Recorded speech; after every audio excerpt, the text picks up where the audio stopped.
इस दुनिया में तब तक साथ रहती है जब तक उनकी वो आखिरी इच्छाएं पूरी नहीं हो जाती, और कुछ वो पूरी होने के बाद भी साथ में ही रह जाती हैं। ये कहानी औरंगाबाद में रहने वाले पीयूष वर्मा, जो पेशे से नामी गिरामी इलेक्ट्रीशियन है, उनकी है। बहुत मेहनत से उसने एक एक पाई इकट्ठी करके एक घर खरीदा जो पिछले 10 सालों से बंद पड़ा था, और कारण उस घर का हॉन्टेड होना था।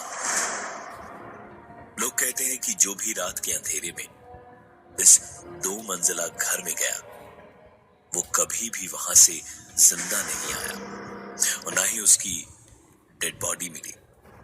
सब बातें जानने के बावजूद पीयूष वर्मा ने वो 2 मंजिला इमारत खरीदने की सोची, और पूरे परिवार के साथ वहां जाने से पहले एक बार उस घर को देखने की सोची।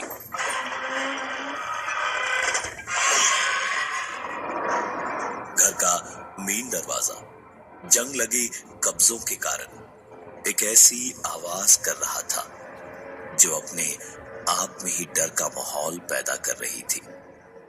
घर के नीचे वाला हिस्सा बेहद ठंडा था, और हॉल से लेकर पहले माले पर जाने के लिए जो सीढ़ियां थी उन तक जमी धूल पर किसी के पैरों के निशान थे जो सीढ़ियों तक जाकर खत्म हो जा रहे थे। घर के हॉल में एक शीशा लगा था जो सीधा न होकर थोड़ा तिरछा लगा हुआ था, और हॉल में ही दीवार पर एक घड़ी लगी पड़ी थी जो कि शांत माहौल में एकमात्र आवाज करने वाली चीज थी। सोचने वाली बात यह थी कि जो घर 10 सालों से बंद पड़ा था, वहां दीवार पर लगी घड़ी कैसे चल रही थी। खैर, इन छोटी मोटी चीजों को नजरअंदाज करते हुए पीयूष घर के नीचे वाले हिस्से में ही बने एक कमरे में घुसा तो चौंक गया, क्योंकि जहां हॉल में एक तरफ फर्श पर धूल जमी थी, वहीं इस कमरे का फर्श कांच की तरह साफ था, और दीवारों पर बनी तस्वीरों में किसी बच्चे की शरारत साफ झलक रही थी। वहां से बाहर निकलकर पीयूष ने घर के ऊपर वाले माले की ओर रुख किया तो यह हिस्सा घर के नीचे वाले माले के मुकाबले बेहद गर्म था। इतना गर्म कि फर्क साफ समझ आ रहा था। इस माले पर भी एक कमरा था जिसका दरवाजा खोलते ही पीयूष की आंखें उस कमरे की छत पर अटक गई, जहां सीलन से छत पर दरारें पड़ी थी।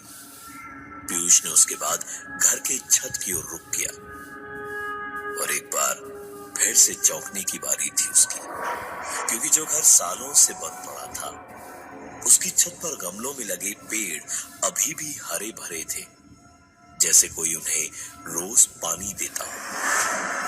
पूरे घर को देखने के बाद जब पीयूष वापस नीचे गया तो अब उसकी आंखें बड़ी की बड़ी रह गई, क्योंकि हॉल में लगा शीशा सीधा था, घड़ी बंद पड़ी थी, और कमरे की दीवार पर बनी तस्वीरें काली पड़ चुकी थी। इन सारी चीजों को अपनी आंखों से देखने के बाद भी पीयूष ने उस घर को खरीदने की ठानी, और पूरे परिवार को यहां लाने से पहले कुछ दिन अकेले यहां बिताने का फैसला किया।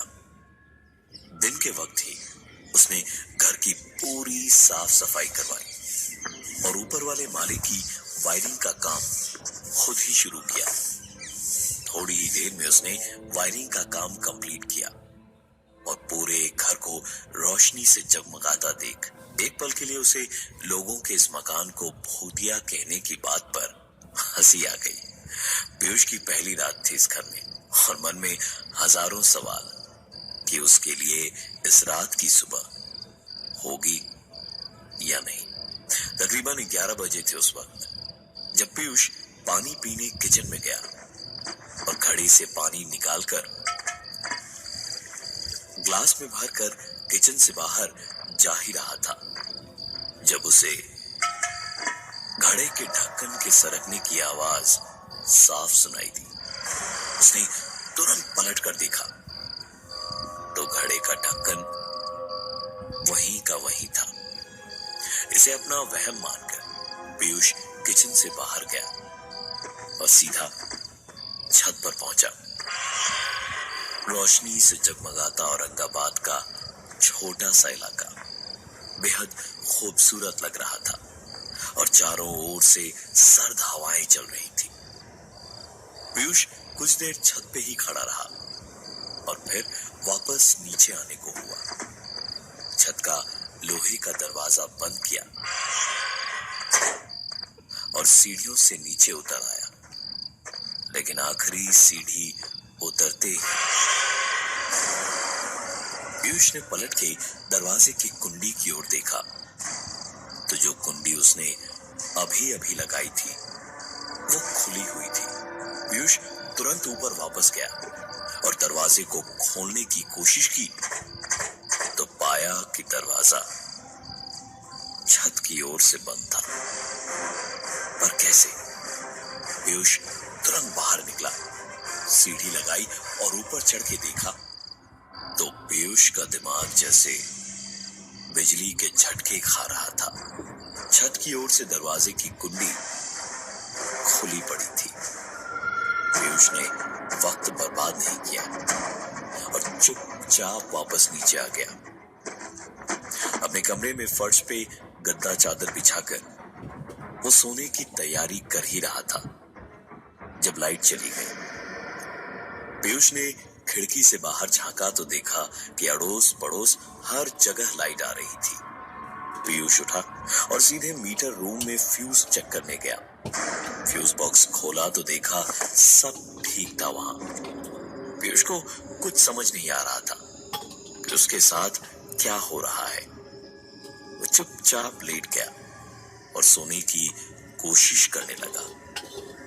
सारी रात गर्मी और मच्छरों के काटने से नींद नहीं आई और इन सब के ऊपर एक आवाज।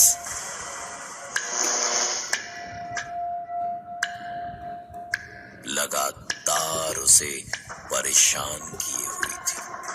पूरी रात ऐसे ही परेशानियों में बीती और आखिरकार सवेरे जब पीयूष उठा तो उसने देखा पूरे घर में उसकी की हुई वायरिंग जगह जगह से कटी पड़ी थी। पीयूष की जगह कोई भी और होता तो शायद डरता, परेशान होता, घबराता, लेकिन पीयूष उनमें से नहीं था।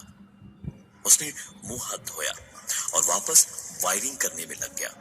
पूरे घर की वायरिंग करीबन कुछ 4 घंटों में ही उसने कर डाली। दूसरे मजदूर भी जो आए थे वो अपने अपने मरम्मत के कामों में लग गए। पीयूष की भी नींद ठीक से नहीं हुई थी। वो पहले माले वाले उस कमरे में जाकर लेट गया और लेटे लेटे ही उसकी नजर पड़ी छत पर। छत पे जरा गौर से देखा तो पीयूष को कुछ थोड़ा अजीब सा लगा, बिल्कुल जैसे बादलों को गौर से देखने पर कई बार कई चीजें दिखने लगती हैं, वैसे ही सीलन से बने दागों में ऐसा लग रहा था जैसे छत की दीवार के अंदर कोई लेटा हुआ था। छत थोड़ी सी कमजोर भी लग रही थी। पीयूष ने तुरंत सीढ़ी लगाई और उस पे चढ़ के छत तक पहुंचकर हाथ से 1-2 जगहों पे खटखटा कर देखा और हाथ के छत की सतह पर पड़ते ही आवाज से समझ आ गया कि छत उस जगह पर खोखली है। पीयूष ने धीमे धीमे ही 1-2 हाथ और मारे तो एक छोटा सा सुराख बन गया। पीयूष ने थोड़ा और उसी सुराख के इर्द गिर्द हाथ मारे तो उसमें से कुछ छोटा सा सरक कर नीचे गिरा। पीयूष ने सीढ़ी से नीचे उतरकर जो भी ऊपर से गिरा था उसे उठाकर करीब से देखा। वो कोई ईंट पत्थर नहीं बल्कि किसी इंसान की हड्डी थी। तुरंत पीयूष ने मजदूरों को आवाज लगाई और छत का वो हिस्सा तुड़वाया। उस हिस्से को तुड़वाने के बाद वहां से जो निकला उसे देखकर पीयूष को यकीन हो गया कि उसके पड़ोसी अगल बगल के लोग गलत नहीं थे। जो भी गड़बड़ इस घर में थी वो सब इसी की वजह से थी। एक पूरा का पूरा कंकाल छत में चुनवाया हुआ था। केस संगीन था। पुलिस को इत्तला की गई। पुलिस ने आकर पूरी जगह देखी, छानबीन की और पीयूष का बयान दिया। पुराने रिकॉर्ड्स में देखा तो पता चला कि इस घर में पहले रहने वालों में से एक औरत गायब हो गई थी। 2 साल ढूंढने के बावजूद उसका कहीं पता नहीं चला था। पुलिस को यही शक था कि ये शायद उसी औरत का कंकाल है। दिन भर की ये सारी भागदौड़ खत्म हुई तो पीयूष ने सोचा अब और कोई दिक्कत नहीं होगी और रात हुई तो सोने चला गया।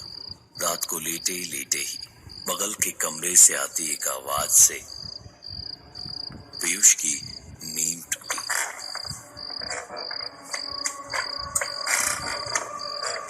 पीयूष आंखें मलता हुआ उठा और टॉर्च जलाकर ऊपर की सीढ़ियां चढ़ने लगा और जैसे ही उसने कमरे का चरमराता दरवाजा खोला तो उसके पूरे बदन को जैसे किसी टनों वजनी पत्थर से बांध दिया गया था। हिलने की, भागने की लाख कोशिशों के बावजूद पीयूष हिल नहीं पा रहा था। उसकी आंखों के सामने कमरे के कोने में एक औरत खड़ी थी और उसके उठे हुए हाथ की उंगली के इशारे पर कमरे में रखी भारी सी अलमारी झुकी। उस अलमारी के ऊपर से कुछ गिरा और अलमारी वापस अपनी जगह जैसी की तैसी खड़ी हो गई। पीयूष ने पलटकर वापस उस औरत की ओर देखा तो वो वहां नहीं थी। बड़ी हिम्मत करके पीयूष अलमारी के पास गया। उसके ऊपर से एक फोटो फ्रेम गिरा था। पीयूष ने फोटो उठाई और सीधे वापस नीचे आ गया। फोटो किसी फैमिली की थी। एक माँ बाप अपने छोटे से बेटे को गोद में लिए हुए थे। पीयूष ने बिल्कुल भी टाइम बर्बाद नहीं किया और सीधे पुलिस के पास गया। वो फोटो दिखाई तो पुलिस ने भी पाया कि तस्वीर उसी औरत की थी जो गायब हुई थी। उस औरत के बेटे के बारे में मालूम किया तो पता चला कि उसका नाम रोहन मिश्रा। बड़ी मशक्कत करने के बाद फेसबुक पर उसकी प्रोफाइल मिली और पीयूष ने उसे मैसेज करके सारी बात बताई। पीयूष ने वीडियो चैट करके उसे वो फोटो भी दिखाई। रोहन ने मौके की नजाकत को समझा और इंडिया वापस आया। डीएनए टेस्ट हुए और फिर साबित हुआ कि वो कंकाल सचमुच रोहन की मां सरिता का ही था। रोहन जो अपनी सारी पिछली जिंदगी को भुला देना चाहता था, उसके सामने एक भयानक याद फिर से आ गई थी। वो पीयूष से इजाजत लेकर उस घर में गया और नम आंखें लिए ऊपर के कमरे में गया और जब वापस बाहर आया तो पीयूष ने एक बच्चे की तरह रोते हुए रोहन को संभाला। रोहन ने बताया कि उसने भी अपनी मां को देखा। कमरे के कोने में खड़ी थी वो, आंखों में अपने पिट्टी को एक आखिरी बार देखने की उसकी प्यास अब शायद बुझ चुकी है। रोहन ने अपनी आंखों से अपनी मां को हवा में ही कहीं घुल जाते हुए देखा, जैसे दूध में शक्कर घुल जाती है। दोनों में से कोई कुछ नहीं बोला। रोहन रोता रहा, मां मुस्कुराती रही और फिर उसे शायद मुक्ति मिल गई। कहते हैं कि रोहन के माँ बाप ने भाग के शादी की थी। बड़ा प्यार था दोनों में, लेकिन रोहन के पैदा होने के पहले से ही रोहन के पिता हरीश काम में बहुत मशरूफ रहने लगे। कई रात घर नहीं लौटते थे। आए दिन टूर पे चले जाया करते थे। और एक रात रोहन की मां सरिता को हरीश की सेक्रेटरी ने फोन करके बहुत बुरा भला कह दिया। दोनों में 5 साल से प्यार है, लेकिन शादी नहीं कर पा रहे हैं उनके और रोहन की वजह से। उस रात रोहन को एक रिश्तेदार के घर छोड़कर हरीश शायद सरिता से बात करने के इरादे से ही घर आया था। लेकिन सरिता, जिसका इस दुनिया में हरीश और रोहन के अलावा और कोई नहीं था, वो बिफर गई। तलाक देने और उन दोनों की जिंदगी से चले जाने से जब उसने साफ साफ मना कर दिया, तो हरीश ने गुस्से में उसे गला घोंट कर मार दिया और सुबह तक कमर तोड़ मेहनत से सरिता की लाश को छत में ही चुन दिया। सरिता के कंकाल का विधि पूर्वक दाह संस्कार करके रोहन वापस यूके चला गया। पीयूष भी अपने परिवार को लेकर उस मकान में रहने लगा। वैसे तो कभी कोई दिक्कत नहीं हुई उन्हें उस मकान में, लेकिन पीयूष के 5 साल के बेटे के कमरे से अक्सर हंसने खेलने की आवाजें आती है। शायद उसे अब अपनी दादी की कमी नहीं खलती।